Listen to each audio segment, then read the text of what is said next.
Hey everyone. Was talking with a friend earlier about modern gaming, and monetization came up. At first, I saw it as a way to support the devs. They made something that you really enjoy, you want to sort of reward them for that. As the conversation went on, I've come to the realization that most major releases can't escape without being tempted by pre-order, early access, battle passes, predatory currencies, or whatever the heck this is. It sucks to say, but gaming's changed.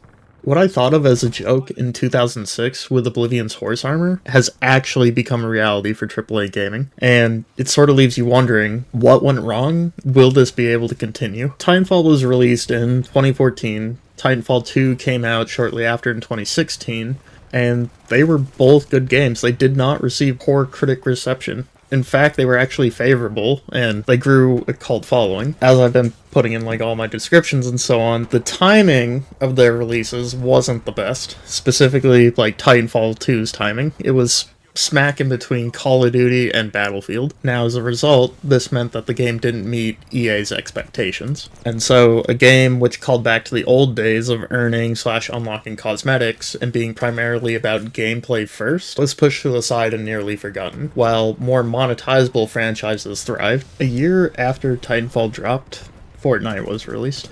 And so this brought with it a whole new kind of gameplay where it combined building with the Battle Royale genre. So it being the brand new thing, a bunch of people flocked to it. Needless to say, it became a juggernaut, and with that came a lot of influence. While Fortnite might not have been the first, it definitely cemented battle passes, skins, bundles, virtual currency into modern gaming. What was something that only infected mobile games now made its way into popular gaming practice.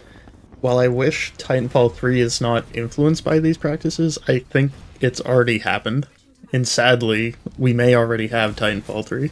It's Apex Legends. It's set in the same universe, it uses the same assets, it's calling back to the game's characters, it's all there. The devs have even stated that Apex is pretty much the remnants of what they had for Titanfall 3. They then repackaged it in a different way to sell the idea to EA. So, with no marketing, on February 4th, 2019, Apex Legends was released. Due to its gunplay, taking advantage of the current Battle Royale trend, being released at a time where very little competition was around, it blew up spectacularly. For a while, it was around practically everywhere. This is mostly due again because most shooters get released just before Christmas and so on. That's your Battlefields, Call of Duties, and whatnot. It being in February, all that had pretty much died out, so it was the only real big thing that was around. As a result, EA ended up seeing its potential. After a few years, we went from a game primarily focused on gameplay to what we have now. Despite all this, there is some good news. Within the last few months, Titanfall's janitor has actually managed to fix the game servers. So this led to a whole lot of hope for Titanfall 3 being either announced or released or something like that. Maybe they'll shadow drop it like they did with Apex Legends. As seen by the numbers in the game, people are interested in this kind of game that prioritizes gameplay first over monetization. Sadly, as time's gone on, it's become clear that Titanfall 3 wasn't going to be announced. Since then, the numbers have gone down. There still is a lot of people playing. They're able to actually enjoy the game thanks to this janitor being able to at least fix it.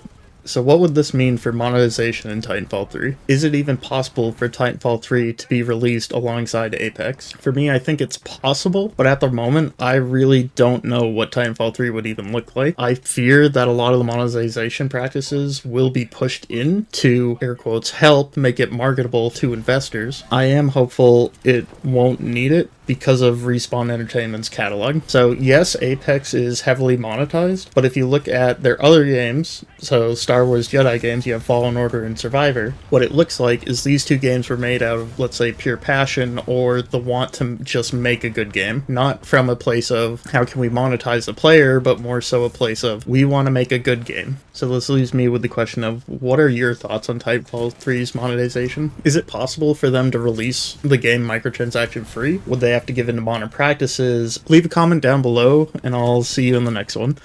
Bye bye. Bye bye. Bye bye. Bye bye. Bye bye. Bye.